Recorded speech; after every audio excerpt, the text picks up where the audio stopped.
The wind didn't scream anymore, it whispered. Whispers that carried orders, footsteps, and danger through the fog. By dawn, the camp was silent, but not because the men were asleep. Silence was fear's disguise. Leon Halden woke before the others. He knew the sound of silence too well. It wasn't peace. It was a warning. He reached for his rifle before opening his eyes. The metal was cold, but it greeted him like an old friend. Through the tent wall, he could feel it, a vibration in the snow, faint but deliberate. Someone was out there. He stepped outside, breath turning into silver smoke. The snow glowed faintly pink beneath a sky that hadn't decided between dawn and storm. Sergeant Cade followed, tightening his jacket. You feel it too? Leon didn't answer. He pointed toward the ridge, the same ridge where he'd seen the reflection last night. There, he said. Movement? No. Listening. Cade frowned. Listening to what? Leon tilted his head slightly, closing his eyes. The snow stopped breathing. Cade didn't understand. Not yet. But when the first crack of a suppressed rifle echoed, he did. The bullet hit the heater inside the tent, cutting through metal and silence alike. Down! Cade yelled. The camp exploded into chaos. Snow flew everywhere, men diving, shovels flipping, fabric ripping. 2 soldiers were already hit, one in the leg, one in the shoulder. The sniper was high up, beyond the ridge. Wind advantage. Visibility low. Can't see the shooter! Hensley shouted, panic slicing his words. Leon dropped to his knees, pulled out his rifle. His calm cut through the noise. Don't look for him, he said. Listen for him. He pressed his ear against the stock, tuning in like it was a heartbeat. The snow spoke again, faint crunch, far right. He exhaled slowly, adjusting elevation by instinct. Cade crouched beside him. You can't see him. Leon's voice was low. I don't need to. The rifle barked once, a soft thunder swallowed by snow. A second later, a faraway figure fell, rolling down the slope. Hit confirmed, Leon said. The camp froze, staring at him, the man they'd mocked, now wrapped in the calm of death and wind. Before relief could settle, another shot rang out, closer, sharper. The bullet missed Cade's head by inches, slicing a thread from his hood. Leon didn't flinch. He turned slowly, eyes narrowing toward the tree-ling. 2 shooters, he whispered. They're testing us. How the hell do you know that? Leon pointed at the snow. One set of prints, large boots, heavy step. The other smaller, precise. Same tactic we used to use, he murmured. Cade blinked. We? Leon didn't respond. His hand brushed his wrist where the owl tattoo hid under the glove. The mark burned again, like it was remembering something he tried to forget. Visibility dropped to nothing. Snow whipped horizontally, erasing distance and shape. The air turned into static. Leon motioned for Cade to follow, crawling toward a broken communication tower. Inside, the world was a dim blue haze. Leon took out a mirror shard, setting it in the snow outside the door. Cade frowned. What's that for? Leon whispered. Bait. He placed his helmet near the mirror, then backed away. Seconds later, a round shattered the mirror, ricocheting harmlessly. Leon's rifle was already up.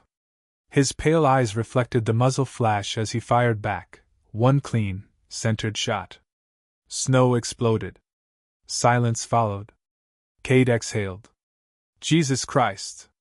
Leon looked at him, voice colder than the wind. He's not here alone. When they reached the fallen shooter, the man wasn't dead. Snow clung to his face, blood steaming faintly in the cold. Leon knelt beside him, pulling away the scarf. The man's wrist, marked with the same owl. Burned, not tattooed. Cade's stomach dropped. Silver eyes. Leon's expression didn't change. They're not ghosts, he said quietly. They're shadows. Some of us walked out. Others never stopped. The man coughed, blood mixing with frost. You left us, he whispered. Leon leaned closer. No, he said. They buried me. The man smiled faintly, a frozen tear on his cheek. Then let's finish what we started. He reached for something under his jacket, not a weapon, but a flare. Red light ignited the snow. A signal. From across the ridge, more silhouettes emerged, 6, maybe 7. Weapons drawn. Tactical. Trained. Cade's radio hissed static, then cut. They jammed us, Cade said. We're blind. Leon chambered around. So are they. He looked up, the wind shifting again, snow changing rhythm. He could hear the enemy moving before they appeared. Stay low, he said. Count my shots. What are you doing? Leon's lips barely moved. Listening. The storm swallowed everything, sound, light, thought. But Leon's rifle cracked through it like a heartbeat. One shot, a pause, another. Each one precise. Each one finding a target unseen. Cade tried to follow his rhythm but lost track, until he realized Leon wasn't aiming by sight at all. He was reading the storm. Snow was his scope. Wind was his aim. By the time the last echo faded, there was nothing left but wind and 7 motionless shapes. Leon lowered the rifle slowly. Steam rose from the barrel like breath from a ghost. The world was quiet again. Too quiet. Cade approached him. What the hell were they? Leon wiped snow from his rifle, voice distant.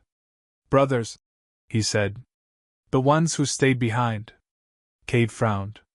Then why attack you? Leon looked at the horizon. Because I was supposed to die with them. They buried the bodies in a shallow trench. Leon placed his glove over one of the wrists, the same owl staring back. He pressed his palm against it until the skin burned from the cold. They were trained to survive anything, he whispered. But they forgot the first rule. Cade asked softly. What rule?